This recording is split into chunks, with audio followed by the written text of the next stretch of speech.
zarządu, rady i wszystkich współpracowników Helsińskiej Fundacji mam przyjemność powitać Państwa na 7. wykładzie Pro Memoria Marka Nowickiego. Na wykładzie, który zgodził się wygłosić, za co ogromnie dziękuję, profesor Robert Ballantyne, profesor paryskiej Sorbony, były prezydent Rady Konstytucyjnej Republiki Francji. Chciałabym na wykładzie serdecznie powitać Jego Ekscelencję, ambasadora Francji w Polsce, François Barry-Longchamp.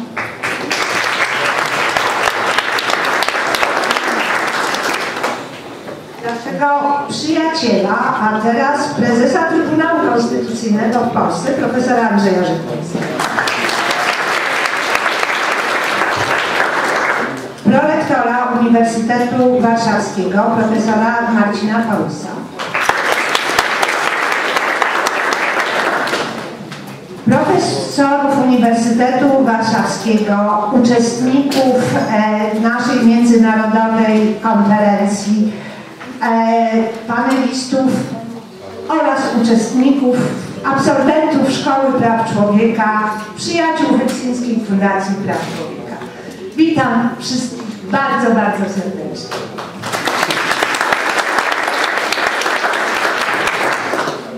I nie mogę się opanować, jednak jedno zdanie powiem. Marek zawsze powtarzał, słuchajcie, jak robicie konferencję, to lepiej mieć salę ciut za małą niż zdecydowanie za dużo. Ale myśmy tego nie zrobili z premedytacją, słowo honor. Myślę, że siedzi tam gdzieś na górze, patrzy i mówi, no. Chciałam, ażeby... jeszcze jedna ogromna prośba. O Marku powie parę zdań przewodnicząca Rady Fundacji Halina Boknowska. Włożyła ciemne okulary, dlatego że bardzo szkodzą jej flesze. Stąd prośba, jeżeli możecie Państwo nie błyskać w jej stronę zbyt ostrym światłem, to będziemy zobowiązani. Z góry dziękuję. Halu, teraz Ty. Już Ci podaję mikrofon.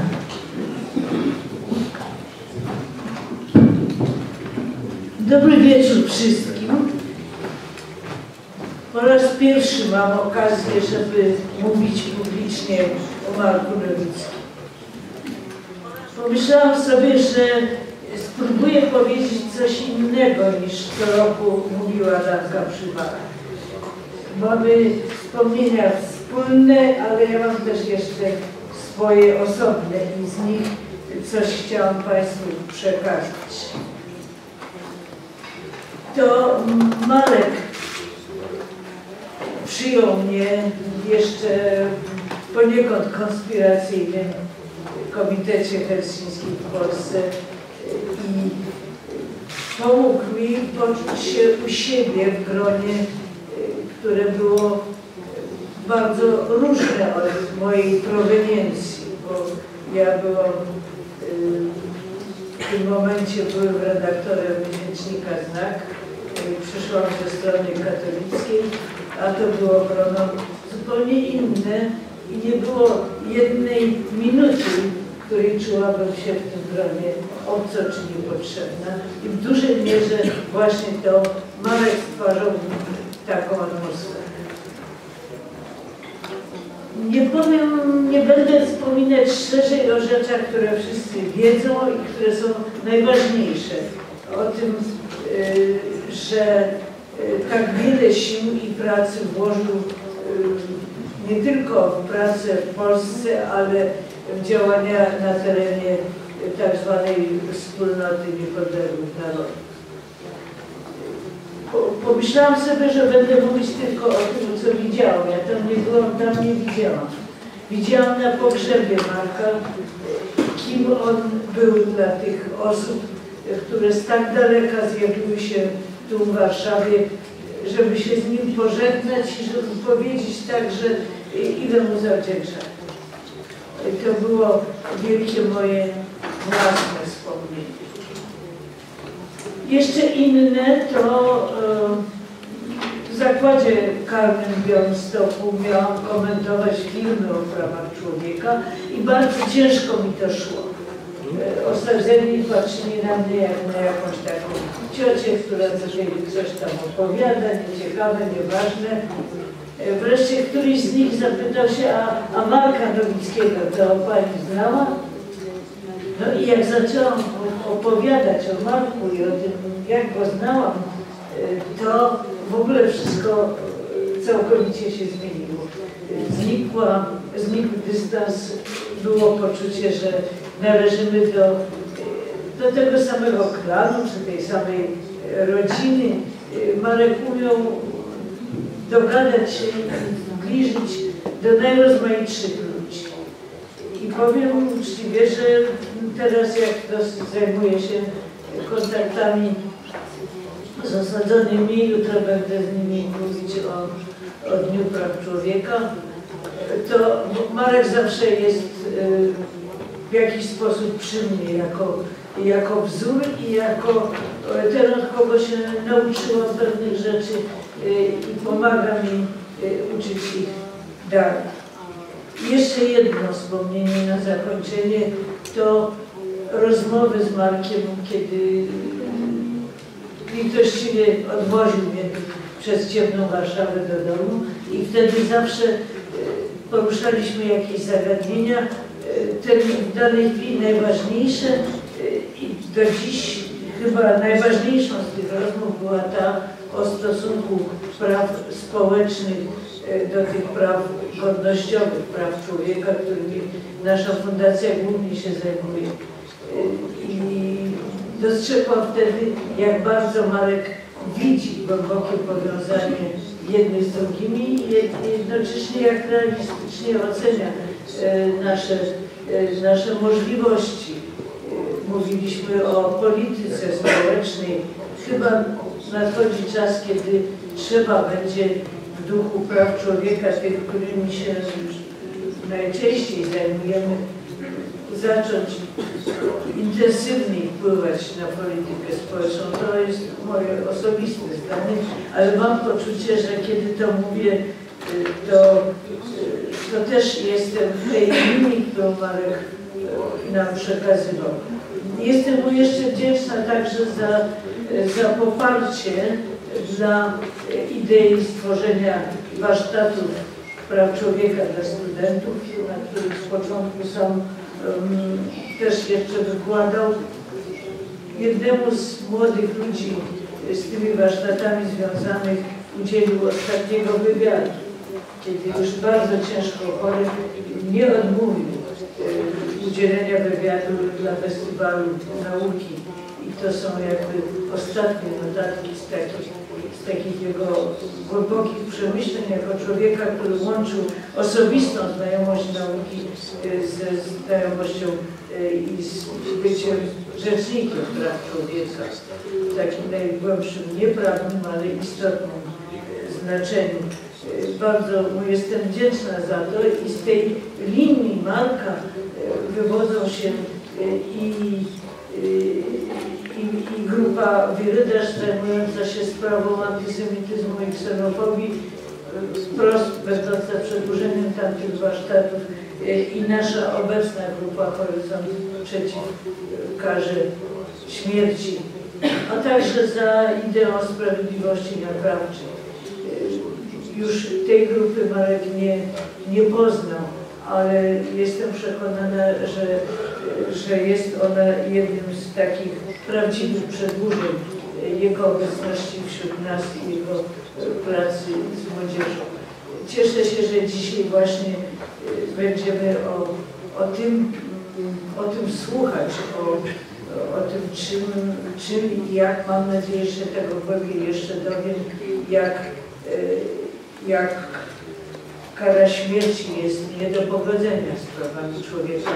Takie przynajmniej wyznajemy przekonania i ciekawa jestem bardzo, czy dzisiejsze wykłady w jaki sposób je umocni. Dlatego przyłączam się do podziękowania do naszego prelegenta, że zgodził się tutaj u nas być i na ten swój i nasz temat mówić. Dziękuję bardzo.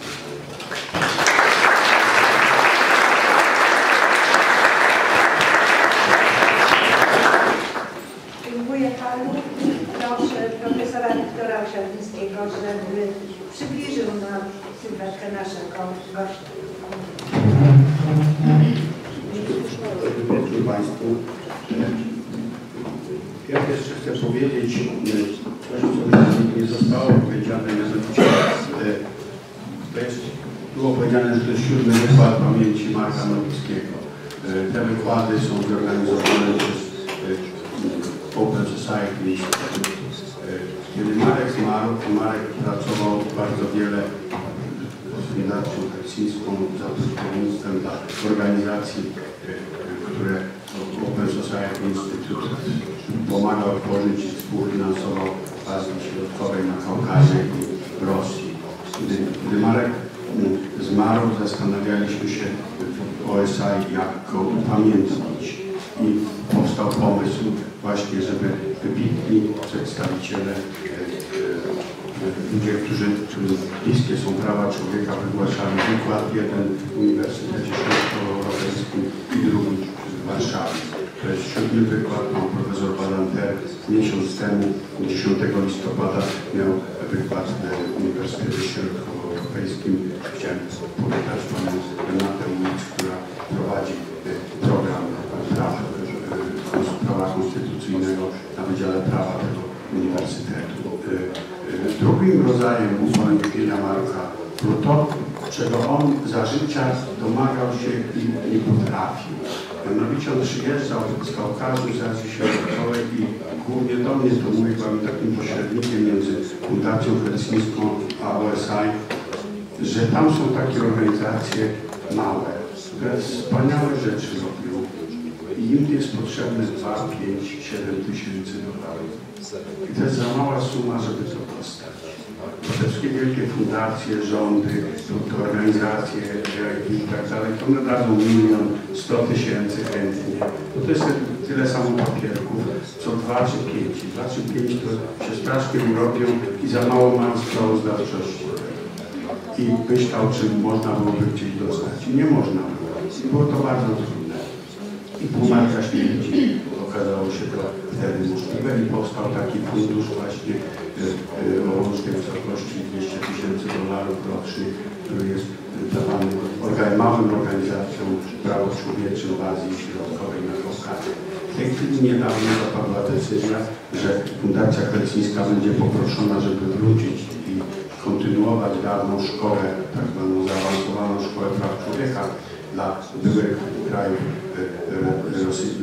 radzieckich i ta szkoła będzie nosić imię Marka Nowickiego.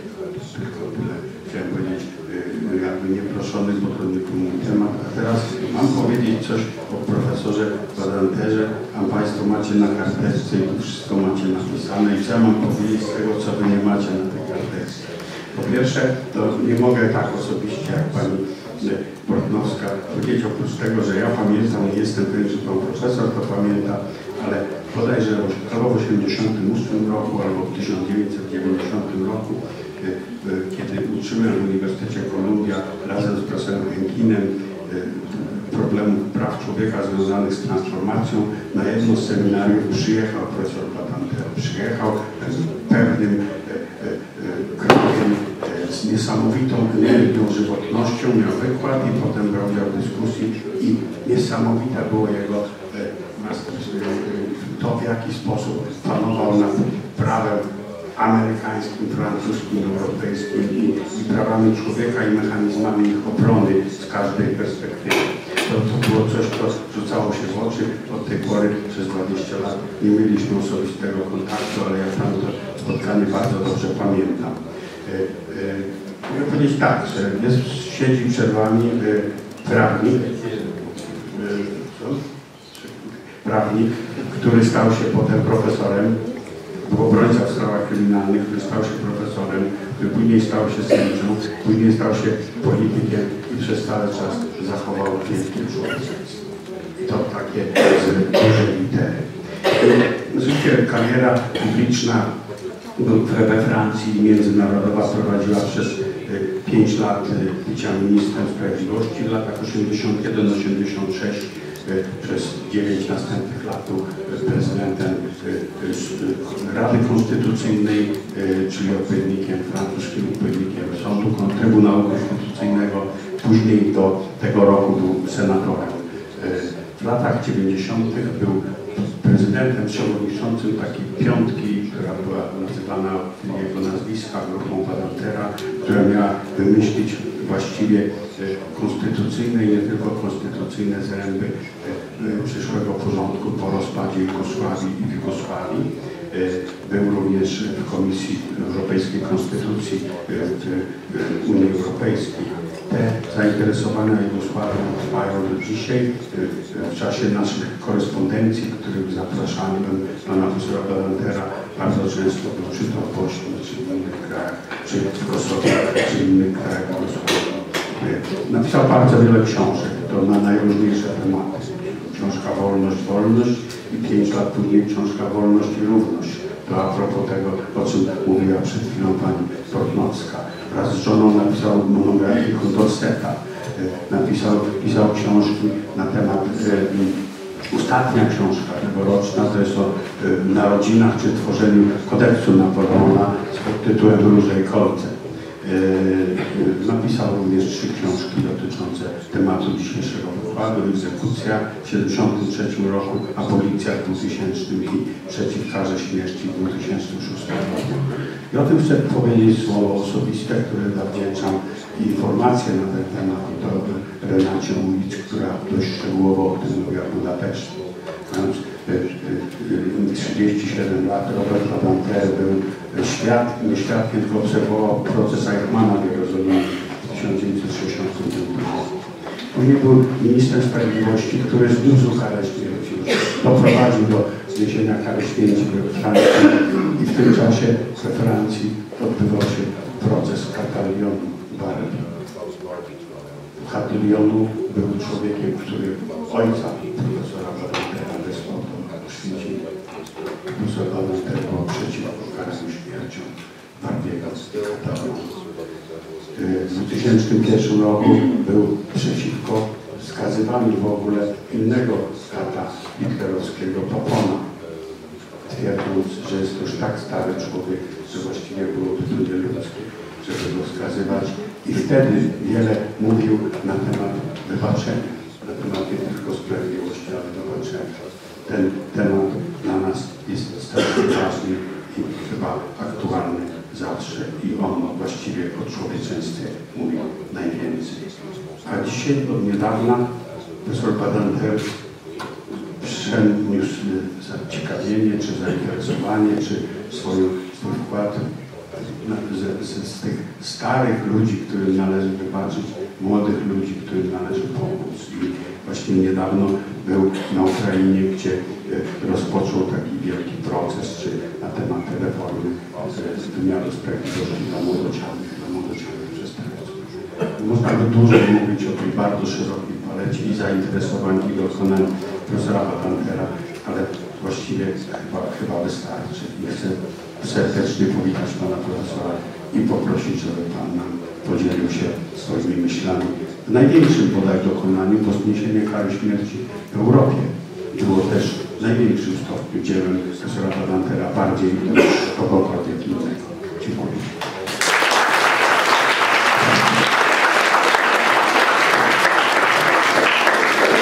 Dziękuję bardzo, panie profesorze. No teraz już w stronę powszechnego zniesienia kary śmierci profesor Robert Badinter. Bien, merci. Merci, chers collègues et chers amis. Je considère que c'est un rare honneur, même pour un vieil universitaire, et que de pouvoir s'adresser à vous, à la faculté de droit à l'université de Varsovie, sous les auspices d'un homme, comme vous avez rappelé justement, les grands combats et les immenses mérites humains et intellectuels, je veux dire, de monsieur Lelouch. Assumer la tâche ainsi devant vous, pas de l'évoquer, ça les mieux à même que moi de le faire, mais de se placer sous ses auspices S'agissant d'une conférence sur l'abolition de la peine de mort, c'est là un encouragement et un défi à la fois que j'assume volontiers. Merci aussi pour les paroles aimables que vous avez eues à mon égard. Je me souviens que vous aviez été aussi éloquent lorsque nous étions tous les deux récemment à Budapest et comme je vous l'ai dit ce jour-là, tout ce que vous avez dit aura fait plaisir à ma fille. Le sujet de ce soir, je le marque.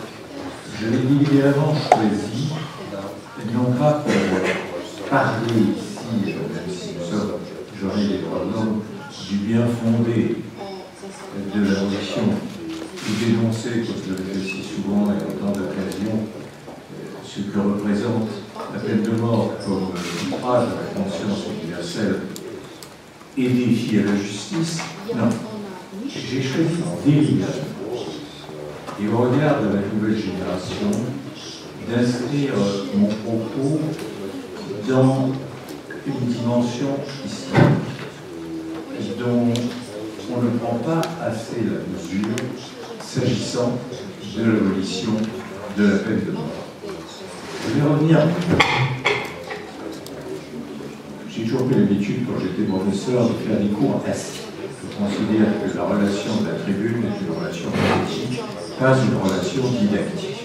Je reste donc assis et je dis, je ne prends pas assez la mesure de ce qui est advenu, non seulement en Europe, mais dans le monde, s'agissant de la cause de l'abolition de la peine de mort. Je reviens loin en arrière, très loin même. Je reviens à 1977. Pourquoi 1977?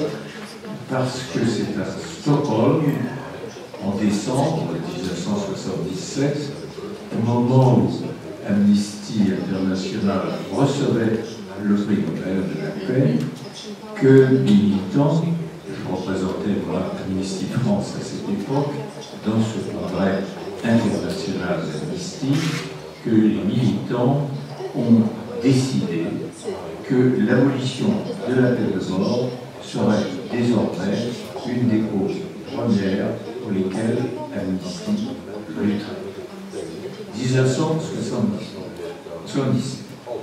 À ce moment-là, il y avait très exactement dans le monde 16 pays abolitionnistes en 16. Quand je suis descendu de la tribune de l'Assemblée nationale, après que la France ait voté l'abolition de la peine de mort, nous étions le 35e État à abolir la peine de mort dans le monde. 1981.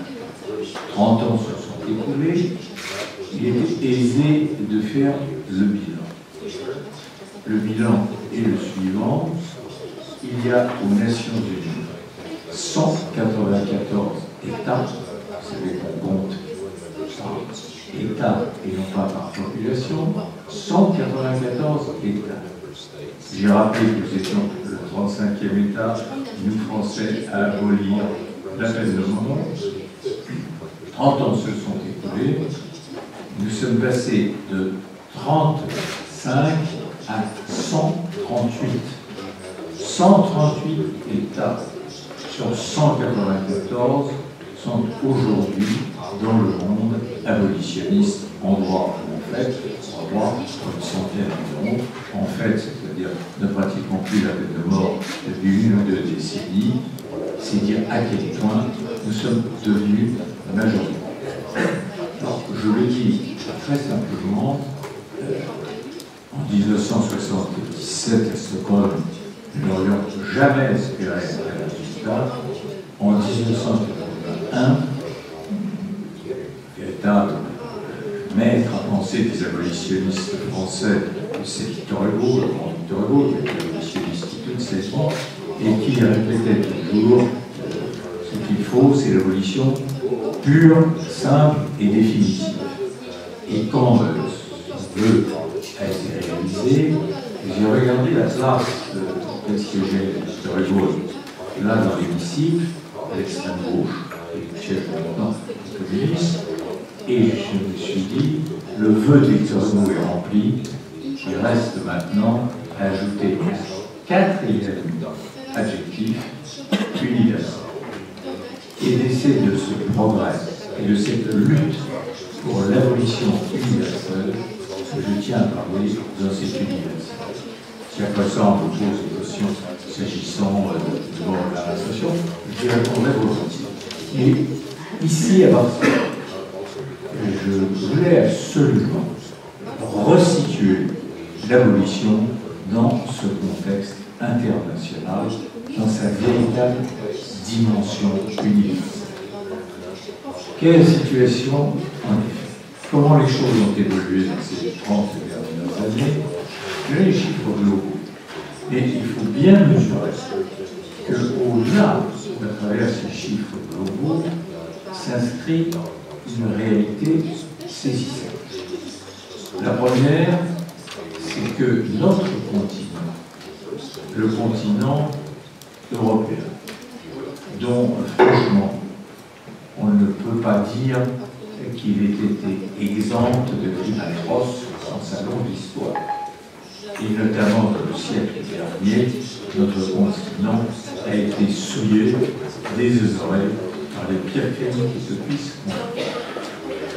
Aujourd'hui, s'agissant des États européens, regroupés à l'exception d'un seul, la Russie, de l'URSS stalinien et du continent européen, tous les États sont abolitionnistes.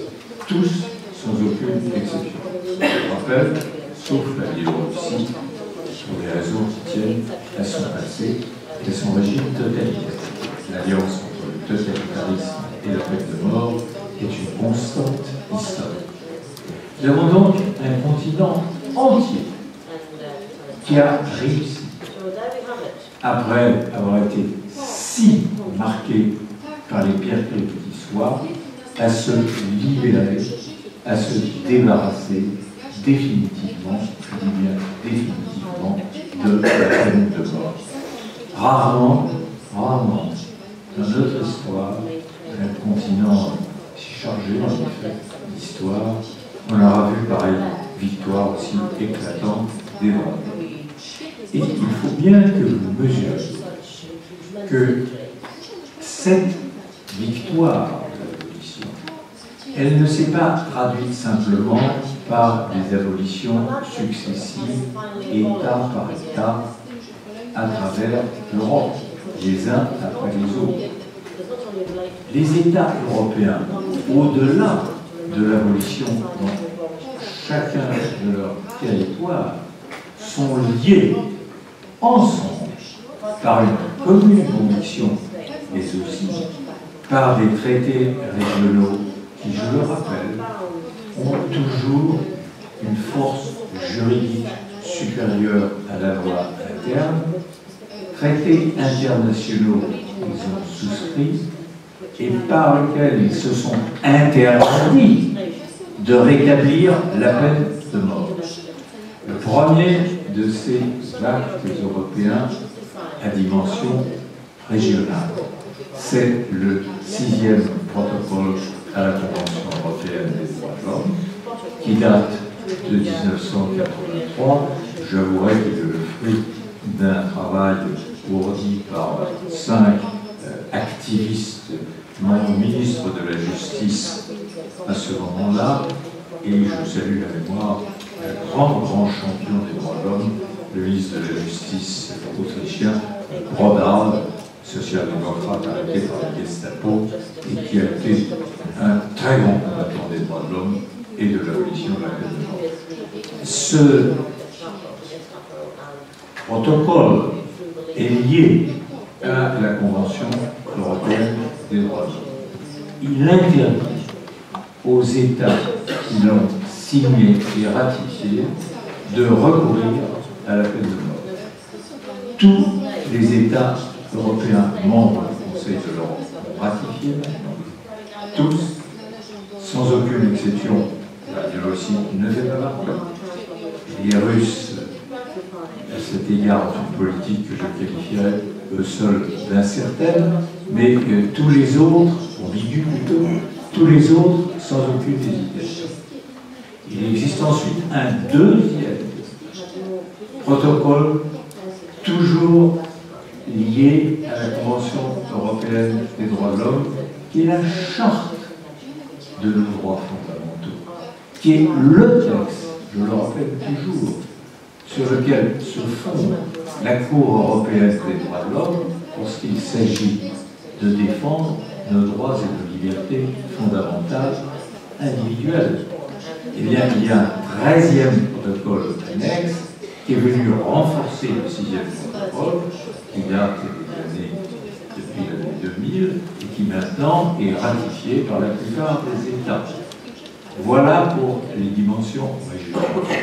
S'agissant de l'Union européenne, il faut que vous conserviez en mémoire que dans le traité de Lisbonne a été incorporée la charte des droits fondamentaux qui a été rédigée sur une commission présidée par notre ami le président Herzog, qui jadis président la Cour constitutionnelle de Karlsruhe, la charte des droits fondamentaux et le relevé, le catalogue, l'expression des valeurs européennes, celle de l'Union européenne.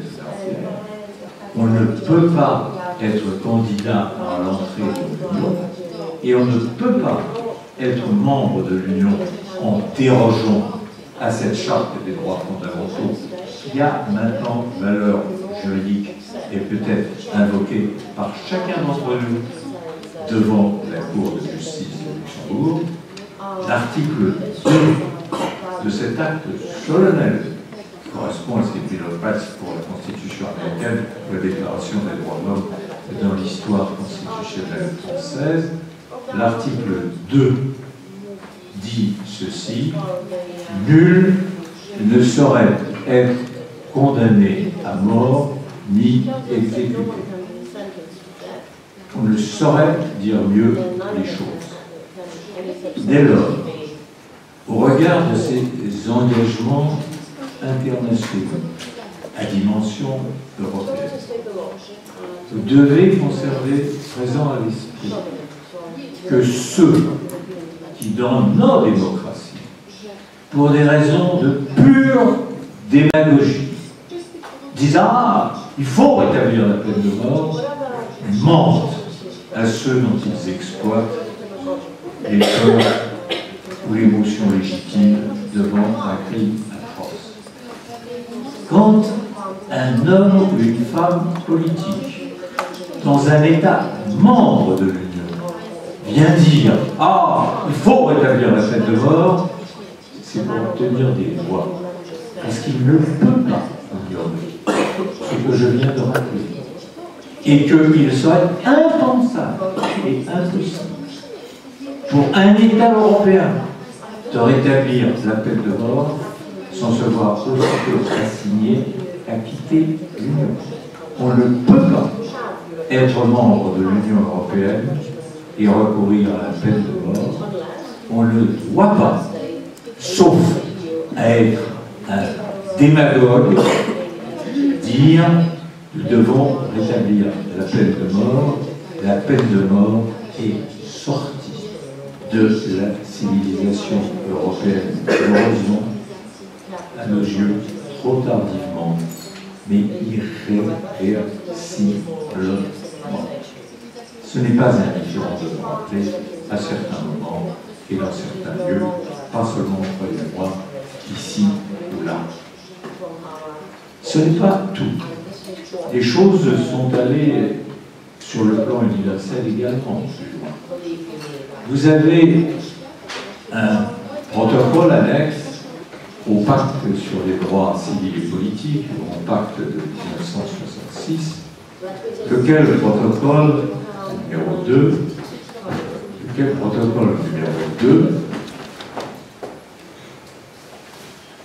pose le principe qu'aucun des États qui a signé et ratifié le protocole ne peut d'aucune manière et aucun moment, même en temps de guerre, rétablir la peine de mort. C'est dire qu'au sein des Nations Unies, le mouvement a produit ses effets. Et je rappelle que aussi chaque année, à l'Assemblée générale des Nations Unies, chaque année, nous avons formulé par l'Union européenne, à l'initiative des États les plus abolitionnistes, ardemment abolitionnistes, l'Italie, notamment, à l'arme de Beccarda, toujours présente, l'Espagne, très grand État abolitionniste depuis la fin du franquisme. Je rappelle que dans la constitution espagnole adoptée enfin après la mort de Franco, l'abolition de la peine de mort a été immédiatement inscrite comme principe constitutionnel. Les Espagnols n'avaient pas oublié, eux, les ravages de la dictature franquiste.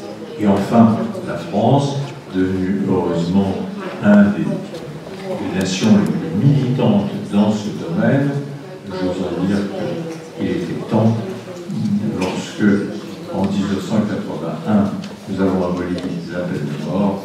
J'ai rappelé que ce n'était de notre part que compenser un retard, puisque nous étions le dernier pays d'Europe occidentale, à l'époque, à abolir la peine de mort. Donc, les choses sont claires. Chaque année, demande de moratoire sur les condamnations à mort et les exécutions.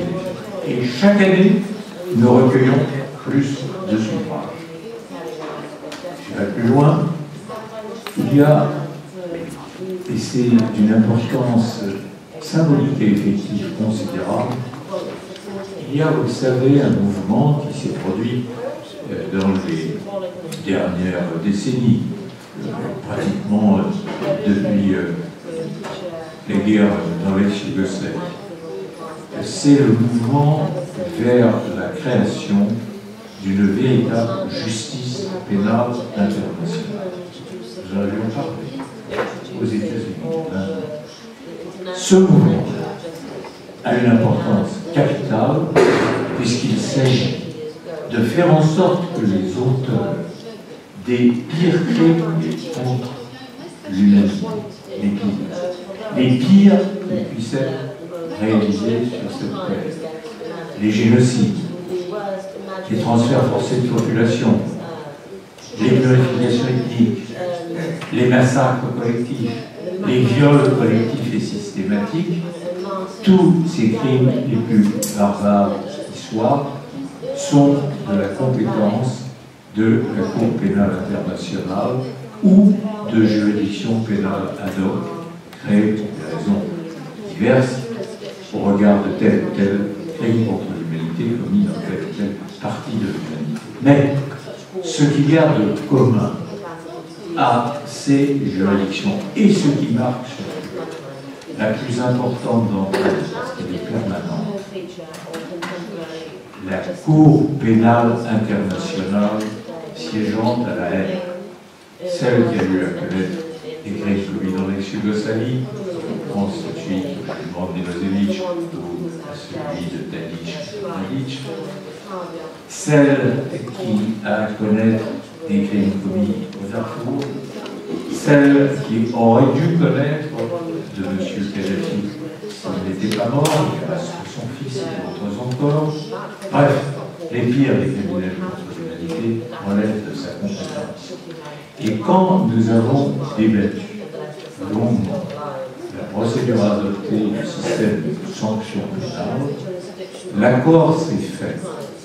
Et vous n'avez pas, dans les peines prononcées par la Cour pénale internationale à l'égard des pires criminels qui soient, les auteurs des crimes contre l'humanité, la peine de mort. Et aucun des grands magistrats internationaux que je connais n'accepterait de juger, de siéger ou de requérir dans une juridiction qui pourrait prononcer la peine de mort. Rien n'est plus symbolique et rien n'est plus important que cette décision. la véritable victoire des droits de l'homme. Or, ce mouvement dont vous voyez l'importance, et je tenais à le rappeler, il va continuer à se poursuivre. Le problème qui demeure, et je tiens à l'évoquer devant vous, c'est les zones de résistance. J'ai évoqué les paysages de lumière. Il y a aussi des zones d'ombre, c'est-à-dire les États, même minoritaires, mais fortement peuplés par quelques-uns d'entre eux, qui recourent encore à la peine de mort. Quels États? Quelles zones? Le premier et le plus important est indiscutablement la Chine. Le nombre d'exécutions en Chine demeure un secret d'État. On ne sait pas réellement combien il y a d'exécutions chaque année en Chine. Les organisations humanitaires, un nombre important de correspondants, maintenant en Chine, considèrent que cela oscille entre 3000 minimum et probablement aux environs de 8000. Les très pessimistes disent 10 000. Je pense qu'il vaut mieux s'en tenir au chiffre moyen que j'évoquais, c'est 8 000. Je rappelle que la Chine est de loin le pays le plus peuplé du monde. À cet égard, s'agissant de la Chine, où en sommes-nous dans la grande lutte pour l'abolition universelle? Bien, je vous dirais, je ne suis pas pessimiste. Bien que d'un naturel que là rendu réaliste, je ne suis pas pessimiste.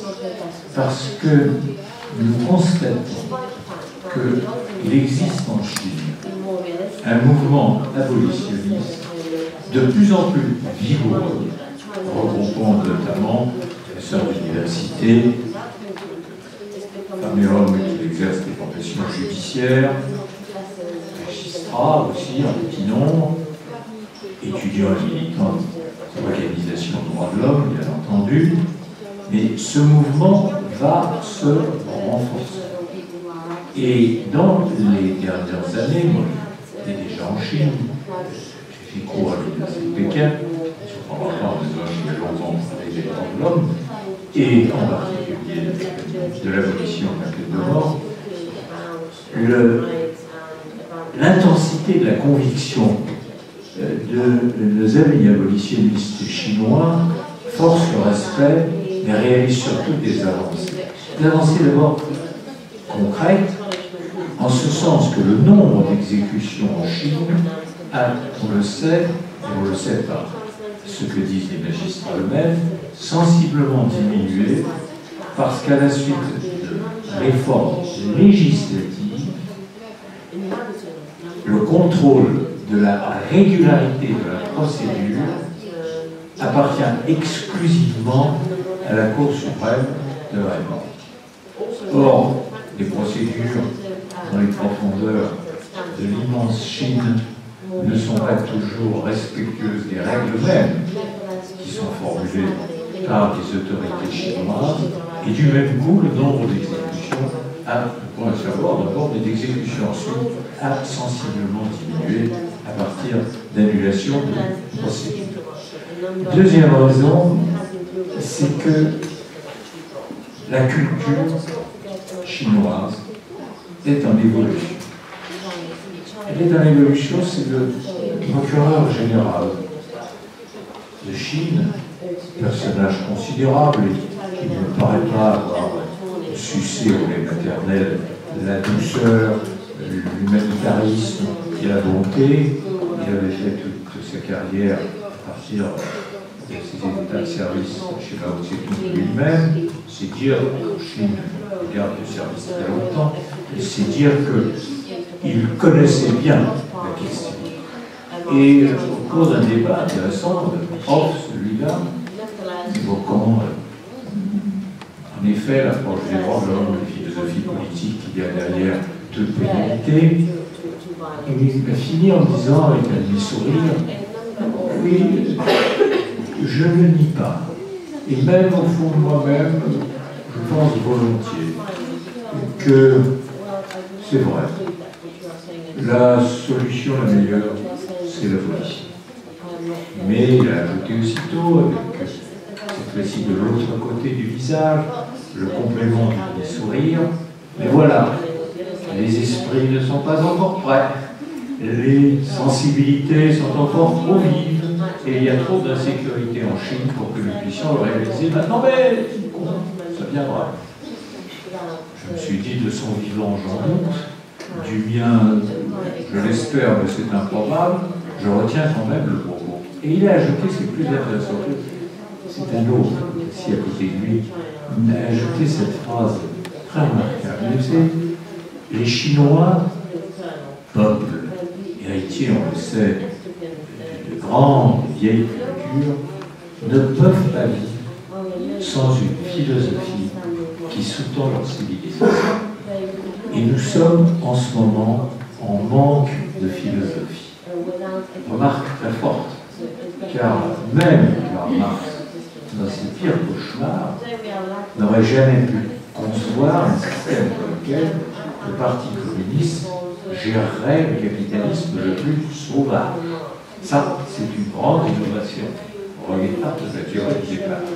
Mais ça ne peut pas être. Et tous me disaient, le confucianisme demeure au cœur de la civilisation chinoise. Or, le confucianisme, évidemment, avec le confucianisme et le retour du confucianisme, l'abolition est à la fois inévitable et proche. Donc, ce n'est pas une raison pour ne pas lutter. Nos amis chinois le font. Vous avez peut-être l'occasion de voir certains ici. Sinon, je leur recommanderais de passer chez eux quand ils passent en Europe. Voilà pour la situation. La deuxième situation préoccupante, je remarque que globalement, le nombre des exécutions dans le monde n'a pas cessé de diminuer dans les dernières décennies. Mais la deuxième situation, très peu, parce qu'elle pose à nous abolitionnistes un problème d'approche très difficile. C'est la situation dans les États islamistes intégristes du Proche-Orient. Pourquoi? Parce que, proche du Mer, pourquoi? Parce que là, nous sommes confrontés avec une position de principe qui nous est difficile à nous, Européens, qui est évidemment imprégné d'une culture judéo-chrétienne, essentiellement chrétienne, mais avec des racines juives. Lorsque nous entendons, et c'est le cas, il faut le savoir, dans toutes les enceintes internationales où l'on débat de droits de l'homme, vous entendez toujours de la part, notamment de la conférence des États islamiques, l'organisation des États islamiques, le OU, qui représente un bloc de voix considérable des Nations Unies, plus de 60, et qui passe des résolutions avant d'aller à l'Assemblée générale, qui représente vraiment une force très importante dans les enceintes internationales. Et lors des débats publics, communément dans les couloirs, vous en avez toujours, à propos des droits de l'homme, le même discours, les droits de l'homme, mais nous sommes pour. Nous sommes pour. Nous sommes aussi pour les droits de l'homme. Nous considérons simplement, à la différence de vos sociétés, que les droits de l'homme, c'est un cadeau de Dieu aux hommes pour qu'ils vivent plus heureux sur cette terre. Une conception qu'on comprend. La conséquence, malheureusement pour les juristes, à ce moment-là devient, puisque c'est un don de Dieu, nous devons l'interpréter selon la loi divine. Qu'est-ce que dit la loi divine?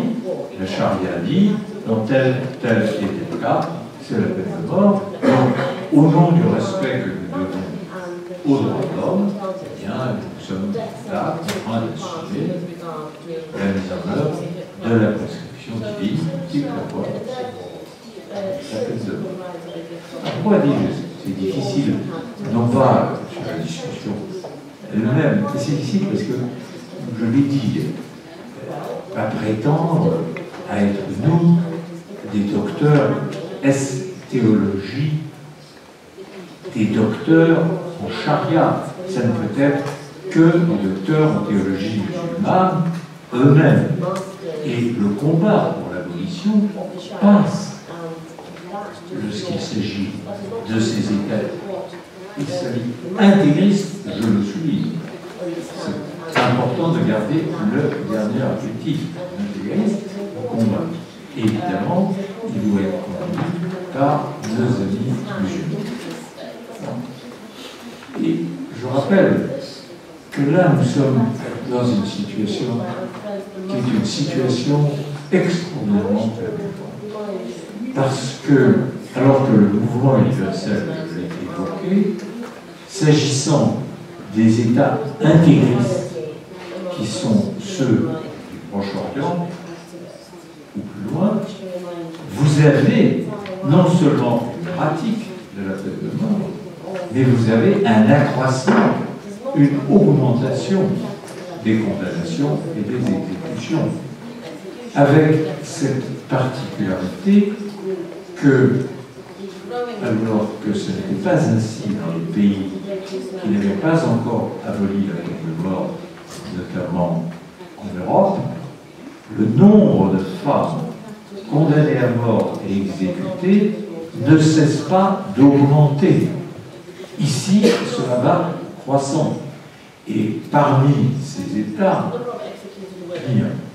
évidemment, le pire aujourd'hui, c'est l'Iran. Sur l'Irak, nous ne savons pas, parce que dans la situation de l'Irak, les chiffres sont incertains. Nous pensons qu'il y en a beaucoup liés à la situation que vous connaissez. Et je prends exprès l'Iran, parce que l'Iran est un État qui a un pouvoir extrêmement fort, qui fait régner sa loi sur la population iranienne contre le vœu de celle-ci pour sa plus grande partie.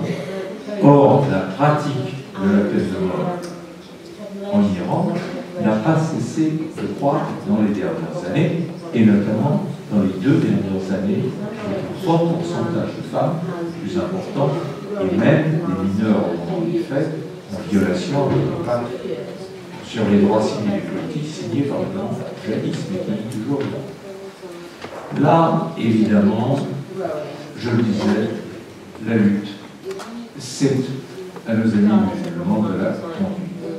Et si je ne suis pas pessimiste, c'est parce que, évidemment, le printemps arabe, les révolutions qui viennent de se produire ne seront pas sans conséquence sur l'abolition dans les États, musulmans assurément.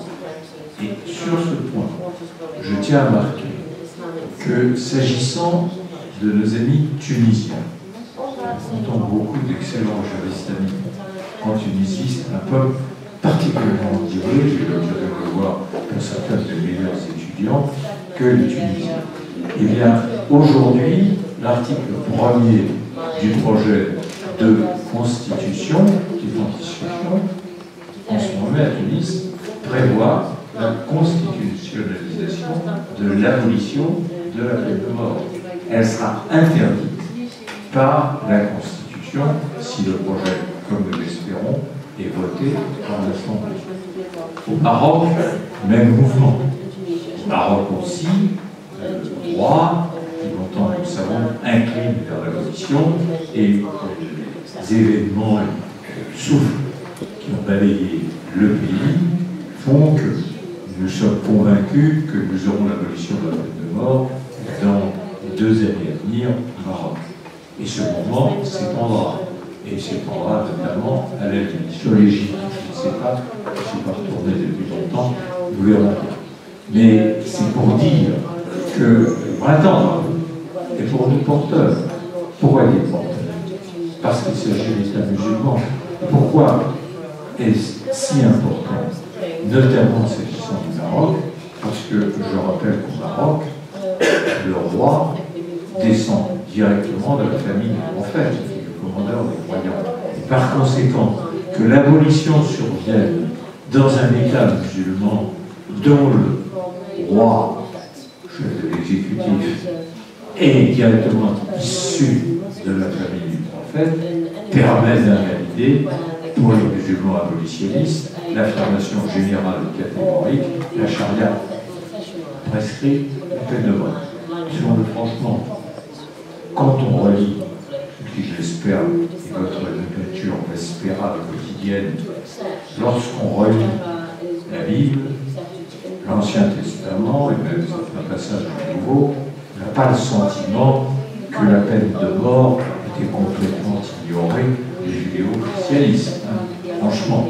Mais une chose est le livre sacré, autre chose est la mise en œuvre terrestre.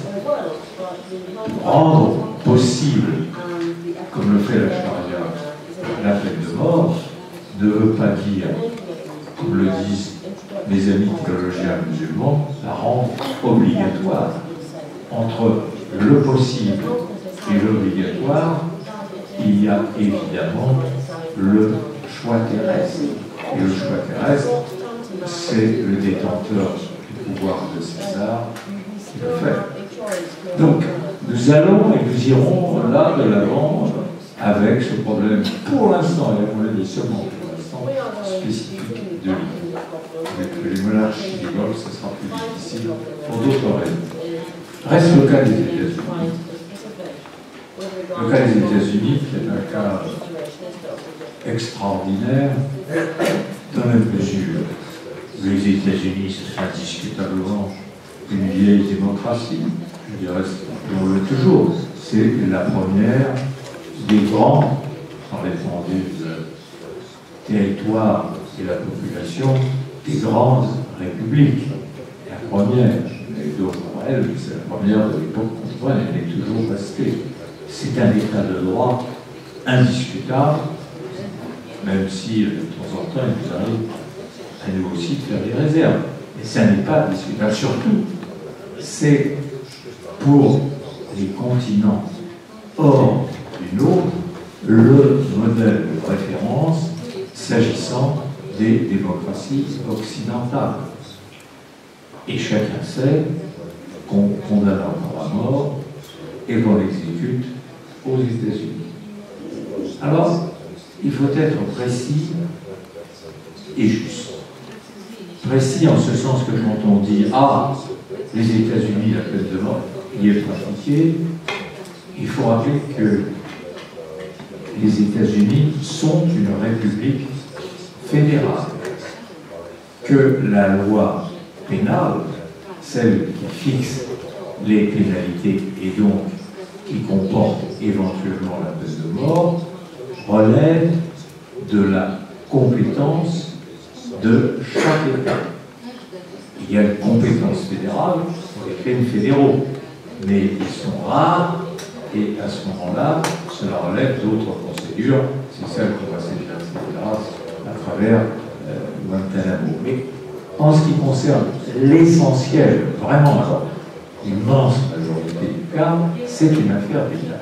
Alors, il faut bien mesurer qu'il y a toujours eu aux États-Unis un groupe d'États abolitionnistes. Dans le nord-est des États-Unis, dans ce qui était jadis les territoires rayonnants autour de la Nouvelle-Angleterre, on était abolitionniste. La tradition Quaker jouait là fortement. Et ils n'ont jamais connu la peine de mort, et la criminalité est infiniment inférieure à celle qui sévit au Texas. Mais indépendamment de cela, quand vous regardez la pratique, la carte de la peine de mort aux États-Unis, vous constatez qu'elle est confinée dans les États du sud des États-Unis. Vous pouvez tracer à cet égard la carte et elle s'inscrit directement dans le sud des États-Unis. Notamment en ce qui concerne le nombre d'exécutions, puisque le Texas en fournit la moitié à lui tout seul, et que, je rappelle, c'était la Confédération des États-Unis. Mais au-delà du Texas, vous avez Virginie, vous avez la Floride, et vous avez tout le Deep South qui fut esclavagiste, dire évidemment la Géorgie, le Mississippi, la liste est complète. C'est là où s'inscrit dans la réalité la pratique de la peine de mort. Et évidemment, vous retrouvez là ce qui est pour nous la mise en lumière d'un phénomène que nous savons bien. La peine de mort, ce n'est pas seulement un article du Code pénal.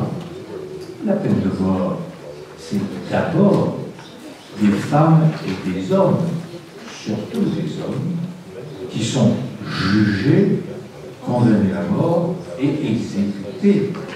La peine de mort n'est pas seulement ou principalement un choix législatif, politique.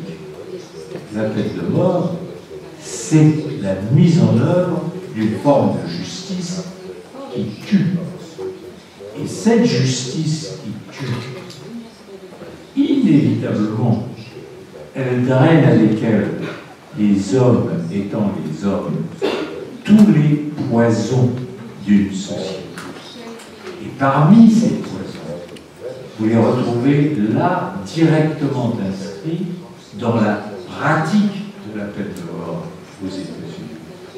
Vous les retrouvez inscrits d'abord dans la population des quartiers de condamnés à mort, et ça n'est pas 6 mois qu'on y passe, ce sont des décennies. Et je rappelle que la Cour européenne des droits de l'homme a considéré que le simple fait des détenus pendant 15, 20 et quelquefois plus années dans un quartier de condamnés à mort constituait en soi un châtiment inhumain, inutile et dégradant qui interdisait à l'État de l'Union européenne de livrer un État des États-Unis quiconque, parce qu'il se retrouvait dans ces quartiers-là et subirait ce supplice, quiconque ces quartiers-là. Ce n'est jamais, jamais le fils du banquier ni de la grande avocate. C'est toujours les couches les plus misérables de la population et dont les États qui pratiquent la peine de mort, c'est évidemment le plus souvent des Noirs et maintenant des Latinos. Mais la proportion de Noirs y est considérable. Des études faites très précises au cas par cas ont montré que le nombre de Noirs condamnés à mort pour avoir tué et souvent violé une femme blanche était 6 fois supérieur au nombre de Blancs condamnés à mort pour avoir violé et tué une femme noire. Et on peut toujours protester que non, le racisme, on le combat et on le combat. Non, on veille dans la sélection de jurés à exclure ceux qui... Et on le fait.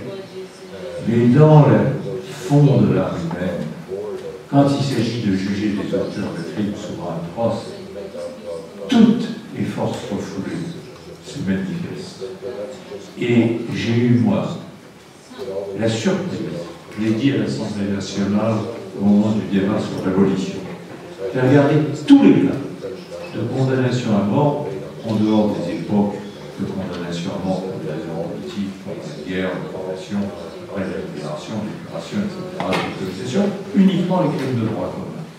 Et j'ai constaté que la proportion de Noirs et de Maghrébins condamnés à mort et exécutés était, pour des crimes identiques, 3 fois supérieur à ceux des autres. Et j'ai dit à l'Assemblée, est-ce parce qu'ils étaient réellement plus coupables? Est-ce parce que leur crime était réellement plus atroce? Ou n'est-ce pas parce que leur crime était commis par des Noirs ou des Maghrébins? On n'aura jamais la réponse. Le seul fait d'avoir posé ma question suffit à condamner la peine de mort. Et ça crée une vive sensation sur les bancs d'hémicycle. Or, j'en reviens aux États-Unis. L'inégalité, le pire des fléaux en justice, elle est patente, elle est criante quand il s'agit de la peine de mort. Les procès américains sont longs, très longs, du fait de l'utilisation de la procédure accusatoire publique.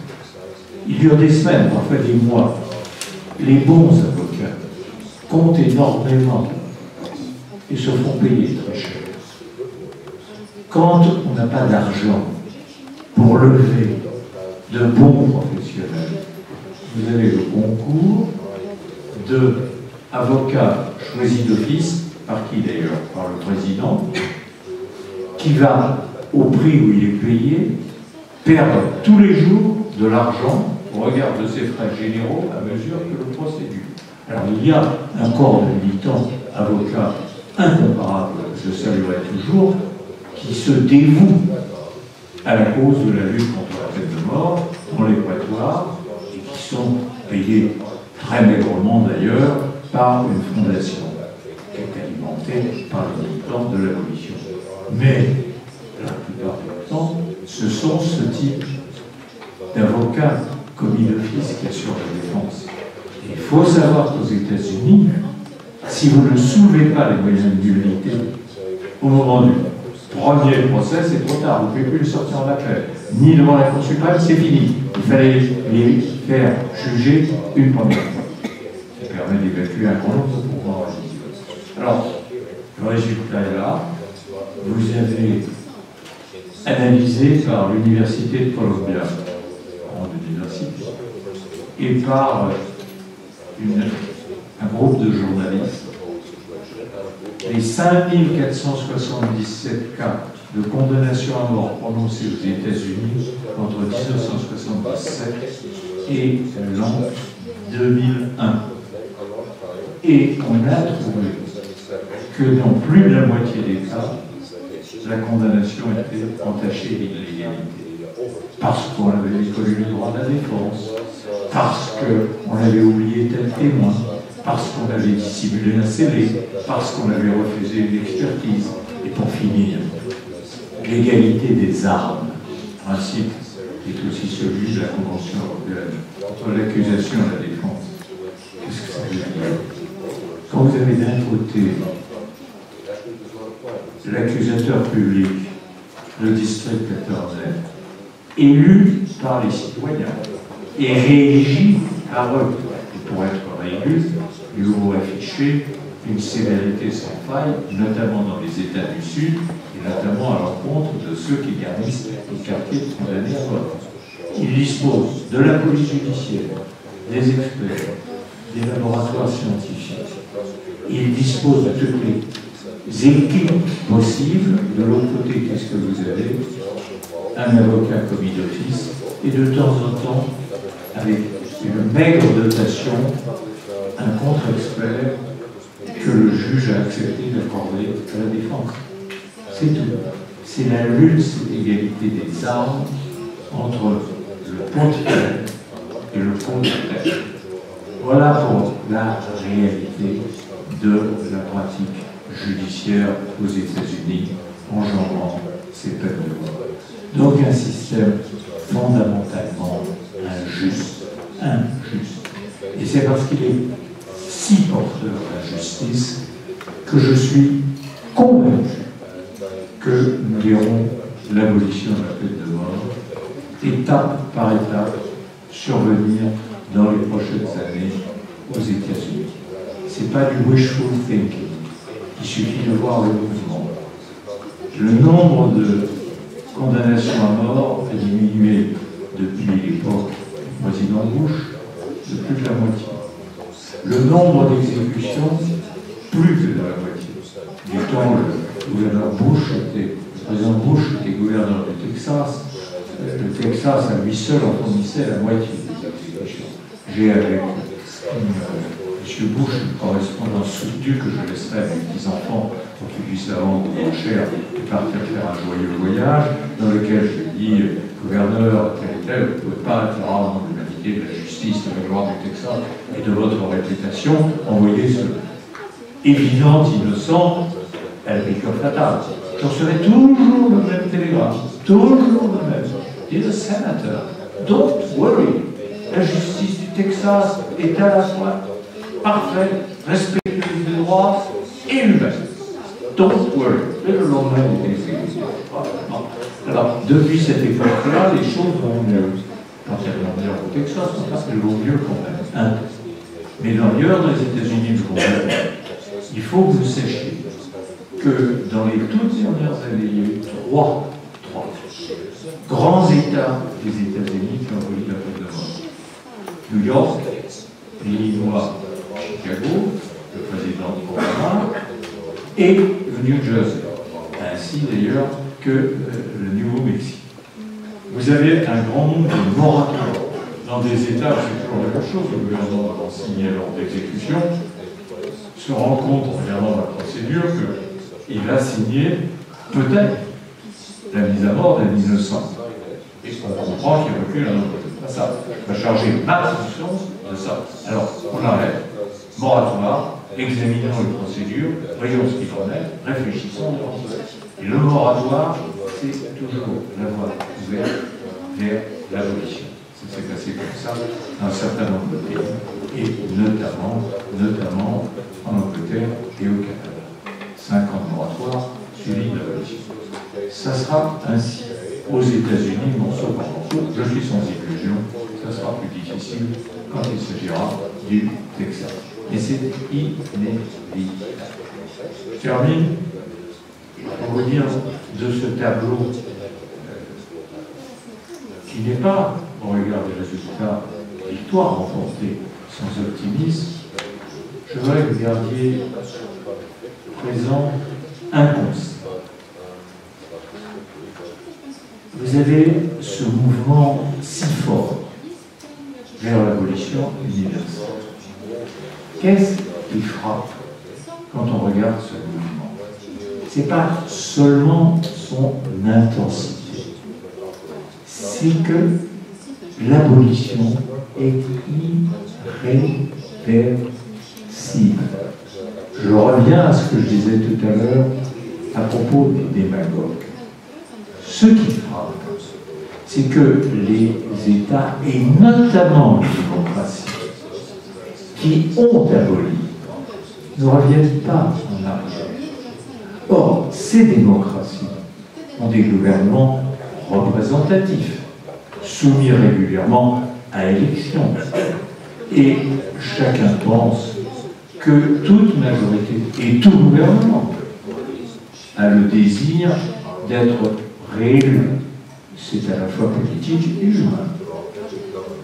Si, comme le disent si souvent les partisans de la peine de mort, l'abolition entraînait une recrudescence du crime sanglant, vous ne croyez tout de même pas que les responsables de ces gouvernements, constatant ces faits-là, pourraient résister, et voudraient résister, à la pression populaire et vraiment le retour de la peine de mort, au vu de l'accroissement de la criminalité sanglante? Ça ne s'est jamais produit nulle part.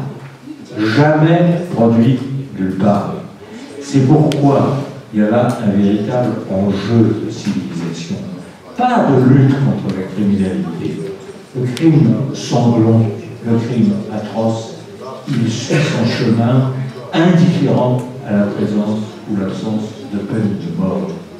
Et c'est un véritable enjeu de civilisation parce qu'il y a des États dans lesquels on accepte et on pratique une justice qui tue, alors que la justice humaine est faillible et que la justice des hommes est structurellement marquée par l'injustice, et ceux qui refusent au nom de nos valeurs et au nom de ce que nous avons jadis connu et que nous ne voulons plus revoir.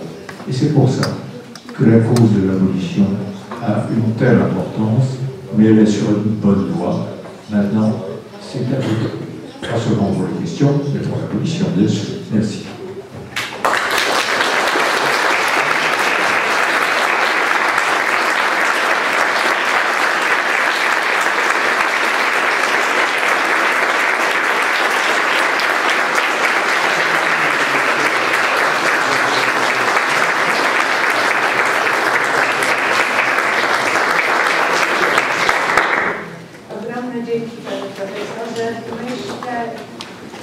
będę wyrazicielem nas wszystkich, dziękując Panu zarówno za niezwykle precyzyjny i plastyczny obraz zadań, które stoją przed przeciwnikami naszej śmierci, chcemy działać w kierunku powszechnego zniesienia, ale może jeszcze bardziej za przesłanie wiary i optymizmu, że jak długo byśmy i jak ciężko byśmy w tym kierunku działać, to osiągniemy sukces. Jeżeli nie my, to nasze dzieci. Dzięki jeszcze raz ogromne dzięki za to. A teraz czas należy do dalej.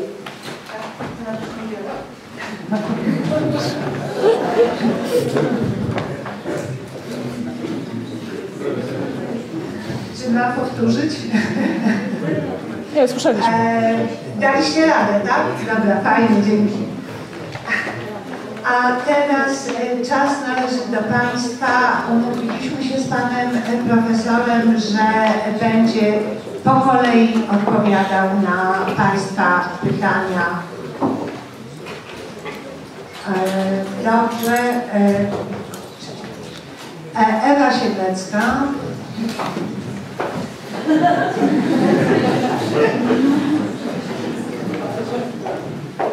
Ja mam pytanie, słychać? Ja mam pytanie związane z takim optymizmem, który Pan Profesor zaprezentował. Mówi, że świat zmierza powoli, ale zmierza do likwidacji kary śmierci. Chciałam się zapytać, co w takim razie Pan Profesor sądzi, czy nie uważa, że jest jednocześnie jakiś kierunek odwrotny na temat, nazwałabym to, administracyjnego wymierzania kary śmierci. Przykładem było zabicie Bin Ladena. Sytuacja, w której pozasądowo wydaje się, uznaje się, że ktoś nie powinien żyć i zabija się go za pomocą bardzo nowoczesnej techniki. Bin Ladena akurat zabito z użyciem antyterrorystów, ale zabija się z użyciem sterowanych różnorakiet punktowo wyznaczone osoby uznane przez administrację amerykańską za terrorystów. To jest pierwsze pytanie, a drugie pytanie może trochę wyręczę Kalinę Bortnowską.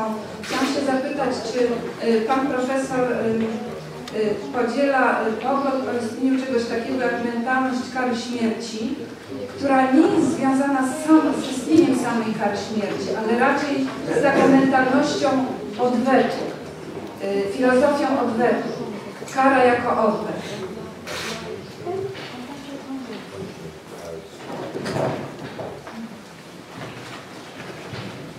Oui, je vous répondrai en français. Il y a une sorte de paradoxe dans ce que vous venez de dire. Vous avez évoqué la mise à mort de Ben Laden par les forces spéciales américaines. Je crois me souvenir que les États-Unis n'ont pas encore aboli la peine de mort. Donc leur imputer la liquidation de Ben Laden ne me paraît pas en soi un argument qui puisse intervenir dans le débat sur l'abolition.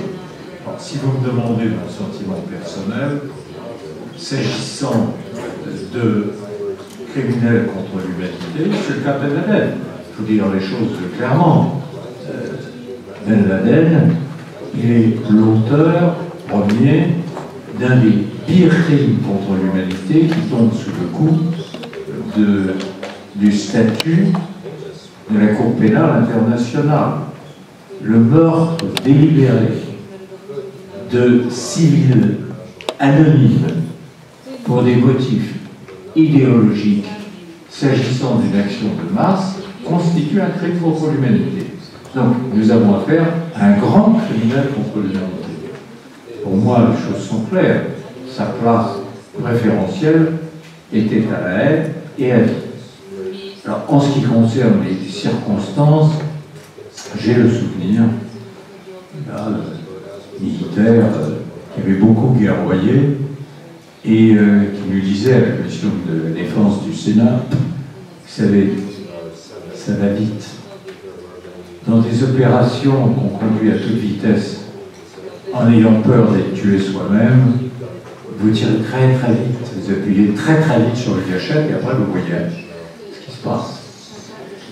Difficile à cet égard de leur donner une accusation d'avoir à ce moment-là exécuté. Ils l'ont peut-être fait. Ils ont peut-être tout simplement tiré en se disant nous sommes en territoire pakistanais dans une opération totalement illégale. Le plus vite on sera parti en ramassant tout ce qu'on peut ramasser, y compris le corps de Ben Laden, mieux ça vaudra. Puis on verra pas, hein, c'est militaire en action. Alors je dis simplement, la justice, la vraie, la bonne, c'était pour Ben Laden la Cour pénale internationale. Ce qui est intervenu, je le dis encore une fois, s'inscrit dans un contexte d'opération militaire conduite par un pays qui recourt à la peine de mort. Il me paraît difficile d'en tirer un propos pessimiste ou une généralisation. Je vais vous donner une référence importante.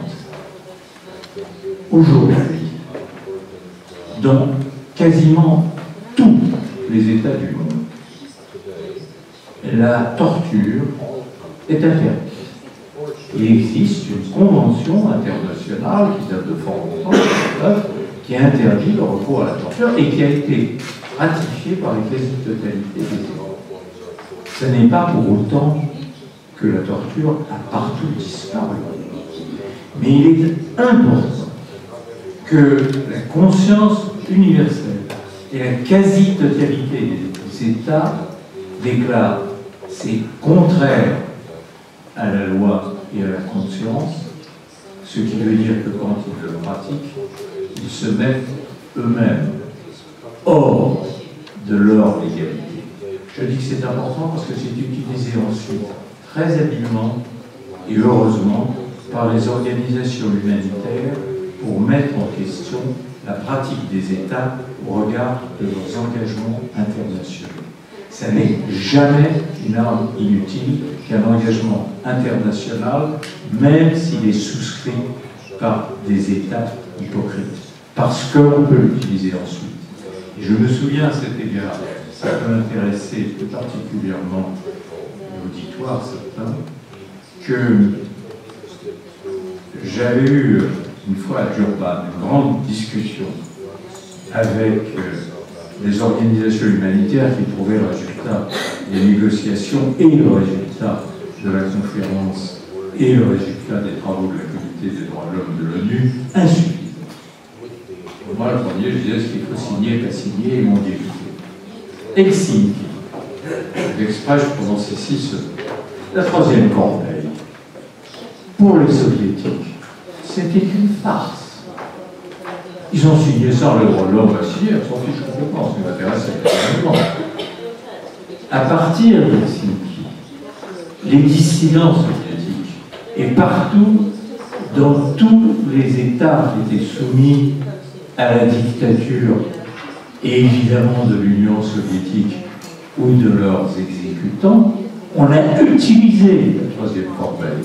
Donc ce qui paraissait un monument d'hypocrisie, une tartufferie ou un artifice ou la signature, a été utilisé comme une arme de combat en faveur des droits de l'homme. Et je vous avez raison. J'avais oublié cet exemple. En effet, il vaut mieux obtenir des déclarations de principe et les faire signer par les États, même si nous savons qu'ils n'en seront pas respectés tout de suite, parce que nous les utiliserons ensuite. C'est la même chose en ce qui concerne la peine de mort. La pratique illégale de la torture fait que les États qui pratiquent la torture se mettent dans la loi internationale. La pratique d'États qui auraient aboli la peine de mort et se livrent à des exécutions sommaires les met au banc de la conscience internationale, quelquefois plus encore. Donc c'est voilà.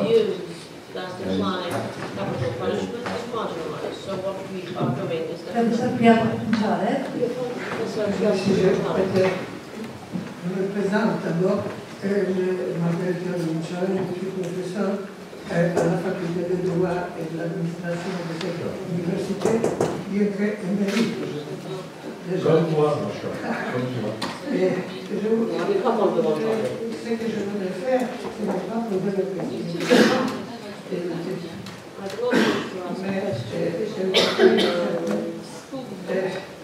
épisode de notre travail commun avec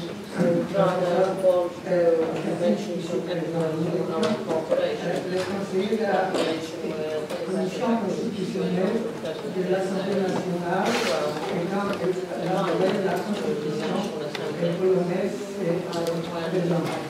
et il y a aussi, bien sûr, la discussion sur la peine de mort dans la commission et parmi les experts.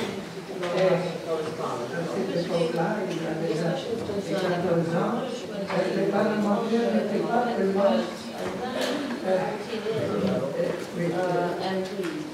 sûrs s'ils veulent ou non, s'ils ne veulent pas d'abolir la peine de mort.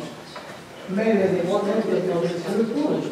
Il fallait faire quelque chose pour le prévendre, pour faire certains pas aller pour l'abolition, mais pas certainement ouvert.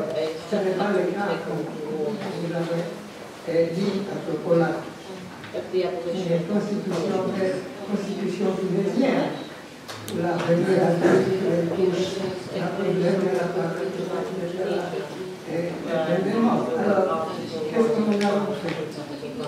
Il y a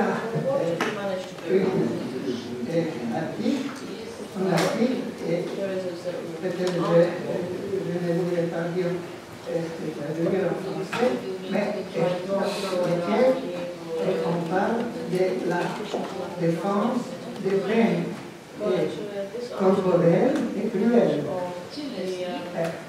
Pas de peine de mort, mais peine corporelle et cruelle. Et certains parlementaires, après la vote sur cet article, on nous demandait s'il s'agit de frapper les enfants. Les corporels, bien frapper les enfants. Et nous avons expliqué que ce n'est pas la peine dans les thèmes courants, mais la peine dans les thèmes juridiques. Alors, je voudrais dire que par les fenêtres devant le mur, nous avons introduit l'abolition du pass de peine de mort.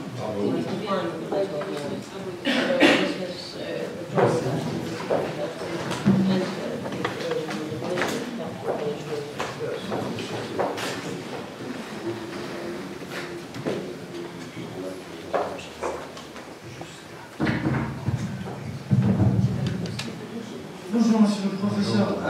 Je suis un peu dans la situation du professeur Ochatinski. Je travaille en même temps pour la Open Society Institute et pour la Fondation Helsinki de temps en temps. Je crains que je vais sonner un petit peu comme George Bush. Je vais vous dire don't worry, professeur.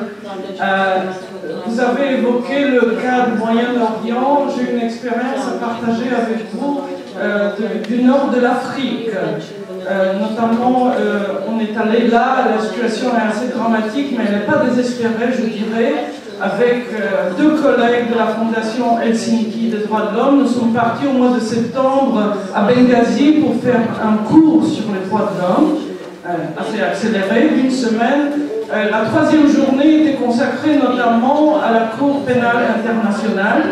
Et j'ai introduit un petit débat parmi eux, c'était le premier dans leur vie, c'était des jeunes de Benghazi. Il s'agissait notamment de discuter est-ce que Kadhafi, Saif al-Islam et Senussi devraient être jugés en Libye ou à La Haye.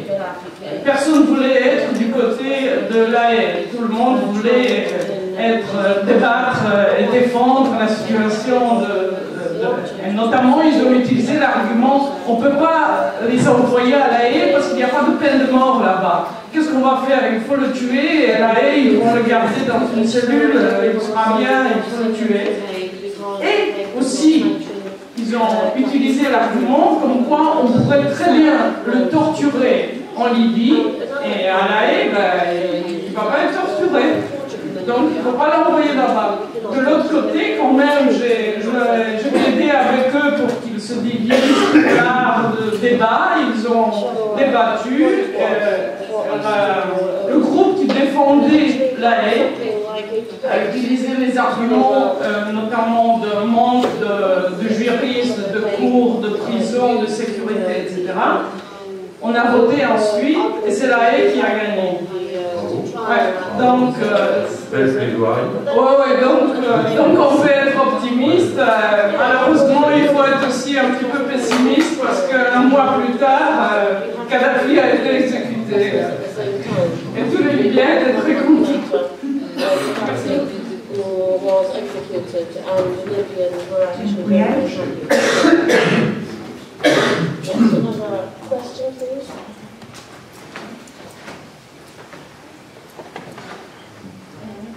Dzień dobry, jeszcze raz mam Rotatojuszki, jestem z Fundacji Palestińskiej, z Fundacji Autonomia. I ja nie mam pytania, natomiast postanowiłam zabrać głos, bo mi się wydaje, że kontekst jest bardzo ważny.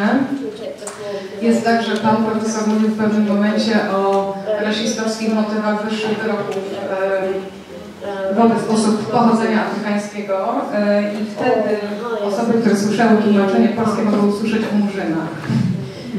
I ja po prostu chciałam tylko zwrócić uwagę na język, w którym się posługujemy, bo istnieją bardzo oczywiste formy rasizmu, takie, które są subtelniejsze, które są nieintencjonalne może.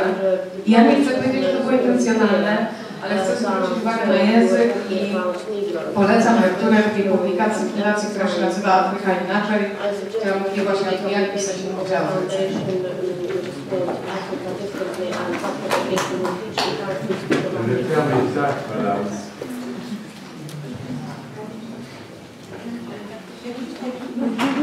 This is exactly the view. O jakie pojęcie pani tu? Kwestia tłumaczenia. Polecam, że na przykład odpowiadać się do powiedzenia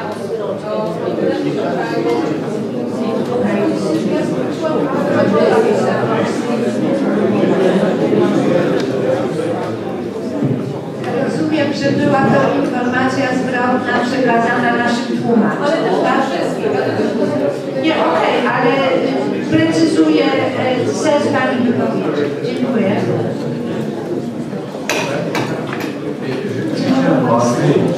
Souvent, pour pas être discussion, je ne connais pas la traduction des propos, et que les propos que j'ai utilisés, qui m'intéressent, sont d'ailleurs procès verbal de l'Assemblée nationale, c'est maghrébin ou noir. Je ne pouvais pas changer ces deux termes. Je n'ai pas dit noir pour maghrébin ou maghrébin pour noir. J'ai dit maghrébin ou noir. Pourquoi? Parce qu'il y a en France un certain nombre de Français dont je vous défie, sauf à les appeler, ce qui n'est pas d'usage en France, et encore moins en 81, des afro-français, comme on dit, afro-aveugles. Quand vous vous adressez à une assemblée, vous utilisez la langue telle que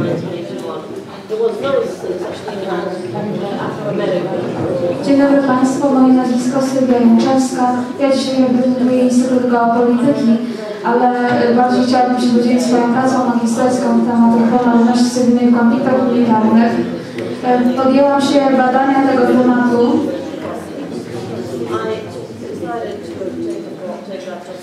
Podjęłam się badania tego tematu, dlatego iż w poprzednim roku, w ubiegłym roku akademickim byłam prezesem koła naukowego Ars Legis w Akademii Obrony Narodowej, który zajmuje się przede wszystkim tematyką praw człowieka. Organizowaliśmy szereg konferencji na temat konwencji genewskiej 60 lat później.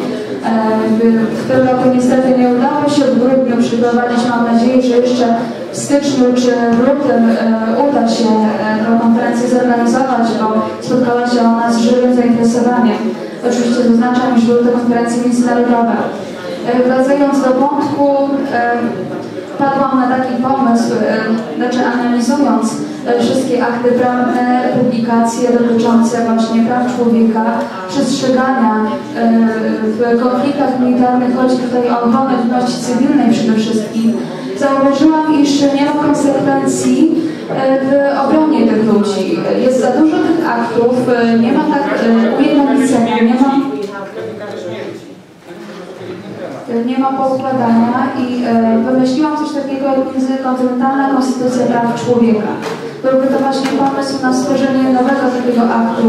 Jest to możliwe do zrealizowania. Jak podrobiłam swojej pracy magisterskiej, chciałam się po prostu zapytać, czy rzeczywiście jest to ciekawy pomysł, czy właśnie dobrze, że zajęłam się właśnie takim pomysłem, a drugi mój pomysł, z którym się zaczynam powoli dzielić, jest stworzenie Ogólnopolskiego Stowarzyszenia Młodych na Rzecz Praw Człowieka, bo wiem, że młodzi ludzie mogą naprawdę dużo zdziałać. Chodzi mi tutaj głównie o państwa wschodu, prawda? Jestem pierwszego stopnia politologiem specjalności studia wschodnioeuropejskie, stąd właśnie to moje zainteresowanie Białorusią, Ukrainą, gdzie wiemy, gdzie te prawa człowieka są najmniej łamane. Dziękuję bardzo, proszę jakiś komentarz.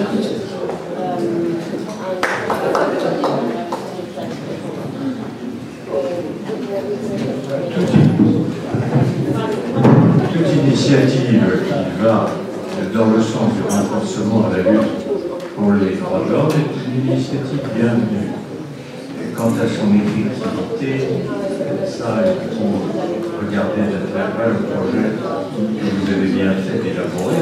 Si vous me l'envoyez par email à Paris, je vous donnerai mon sentiment. Il faut l'analyser de très près. L'inspiration est bonne, la direction choisit juste. C'est vrai, il faut toujours prendre soin de mobiliser les nouvelles générations pour une lutte qui n'est jamais achevée. Donc je vous encourage absolument. Voilà. Vous avez touché à cette question qu'on est en train de proposer le rétablissement de la peine de mort pour gagner des votes. C'est le cas chez nous. Mais pourquoi est-ce que c'est ainsi que les voteurs, que les électeurs sont pour la peine de mort? Est-ce qu'il ne faut pas pour rendre la situation meilleure aussi tâcher de persuader les gens d'accepter la loi telle qu'elle est contre la peine de mort? Ainsi, on aurait pu marcher plus vite aussi ailleurs. Est-ce que vous êtes intéressés à la question de la mentalité de vengeance qui est derrière ces besoins de la peine de mort? Ce sera la dernière question à laquelle je répondrai, non pas par absence d'intérêt, mais parce que la fatigue vient. Alors, je le dirais simplement, sur la question de la permanence de la faveur de l'opinion publique pour la peine de mort, c'est une erreur. C'est une erreur. En vérité, il faut laisser passer un certain nombre d'années après l'abolition, et partout c'est le même mouvement. On constate qu'il n'y a pas d'aggravation du crime, sanglant, c'est ça qui compte, sanglant. On constate qu'on peut parfaitement vivre, je dirais chez nous, sur la guillotine. Moi j'ai eu une vraie joie d'être au musée, qui était l'endroit auquel elle revenait.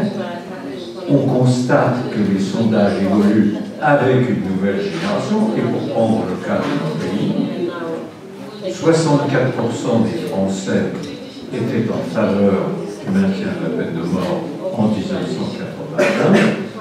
Aujourd'hui, dans les sondages, quand vous évoquez la question « doit-on rétablir la peine de mort ?», une majorité est contre. C'est-à-dire qu'il aura fallu les 10 années, il y a bien au regard de l'histoire, pour continuer. C'est vrai, pourquoi c'est vrai, pourquoi ça? La France ne peut pas vivre sans les guillotines. À ce point-là, totem, les choses sont ainsi. Et quand j'évoquais le fait qu'aucun gouvernement ne pourrait résister à la pression populaire, si la pression populaire s'appuyait sur une recrudescence du crime, c'est bien parce qu'il n'y a jamais eu de reconnaissance du crime, et là, il y en aura toujours une reconnaissance vague du crime, que les gouvernements ne l'ont jamais proposé. Le seul exemple, le plus significatif, c'est celui de Mme Thatcher. Mme Thatcher, j'ai eu le privilège de connaître, n'est pas d'un tempérament facile. Mais elle ne recèle pas dans ses propos autant. Mais elle a un caractère vif et dominateur. Et Mme Thatcher, à 3 reprises, entendez, à 3 reprises, parce qu'elle est aussi, a saisi les communes d'une demande de rétablissement de la peine de mort à propos des terroristes irlandais. On sait ce qu'ils ont coûté au nombre de morts. Et à 3 reprises, liberté de vote aux communes, les communes ont refusé. Et à chaque fois avec une majorité plus forte. Donc, il ne faut pas s'illusionner. On dit le public est pour. Attendez, quand est-ce qu'on pose la question? Toujours dans les journaux, le lendemain, la crime atroce. Si vous le faites de sang-froid, alors que la vie quotidienne est douloureuse sur son cours, vous aurez les réponses que j'évoque. Et quand il s'agit des parlements, il n'en est pas question. Chez nous, non seulement on a voté la peine de mort en 1981, l'abolition, mais du temps, on a ça très peu d'années, en 2007, le président Chirac, pour parachever l'ordre du président Mitterrand, a voulu que la Constitution française, on inscrit le principe de l'abolition. L'abolition en France est maintenant un principe constitutionnel. Et ça a été voté à une très grande majorité. Et le public a trouvé ça tout à fait normal. Donc, il ne faut pas se dire autre chose que l'exploitation démagogique faite par des politiciens cyniques d'une émotion qui naît dans le public au moment où on apprend qu'il y a eu un crime atroce de Covid. Ben, je vais être très pessimiste. Avec ou sans peine de mort, tant que l'humanité existera, vous aurez des crimes atroces. Voilà, c'est tragique à dire, mais je vous renvoie à l'ouvrage fondateur de nos sociétés, au mythe fondateur. Je veux dire, reprenez la Bible, reprenez le début, reprenez la Genèse. Quel est le premier homme qui, selon les Écritures, est apparu sur cette terre, né, cette fois-ci, du rapport entre l'homme et la femme? Le premier être humain, pas Adam, pas maman Ève. Le premier être humain qui est né après avoir mangé la pomme d'Adam et Ève, comment il s'appelle? C'est Caïn. Qu'est-ce qu'il fait, Caïn? Premier homme terrestre, il tue son frère. Ça dit tout. Il tue. Oui, comme le mythe fondateur, soyons freudiens aussi. Ici, verset, je vois chez vous. Regardez, verset numéro 16. Je ne me trompe pas, ça je connais pas. Et 2 versets plus loin, Dieu, et c'est le fondement biblique de l'abolition, faut oublier par l'abolition, quand Caïn m'a marqué d'un signe sanglant, on a pu sortir, je l'ai tué tout de suite, il dit non. Je te fais remise de la vie. C'est l'abolition, mais tu resteras. On ne peut pas mieux. L'homme tue. L'homme a l'instinct de mort. Et c'est seulement par l'éducation, car je crois à cela, par un constant effort de le rappeler à ce qu'il peut être le mieux, qu'on arrive à lutter contre les instincts qui sommeillent dans l'être humain. Et quand la crime atroce se produit, eh bien, ce qui se lève, c'est la pulsion de mort chez ceux qui entendent ou voient, entendent parler de ce crime. Ça réveille le vieil instinct de mort qui, depuis le premier être humain apparu sur cette terre, est présent dans l'espèce humaine. Elle est comme ça. Il y a un des amis philosophes se plaît à dire que parmi les espèces humaines, il y en a 2 seulement. Parmi les espèces vivantes, il y en a 2 seulement qui tuent non pas pour manger ou asseoir leur pouvoir, ou élargir leur territoire, ou avoir possédé la plus belle femelle. Non, qui tue pour tuer. C'est l'homme et le rat. Et il ajoute en souriant, l'homme est un rat pour l'homme. Fin de l'histoire, merci.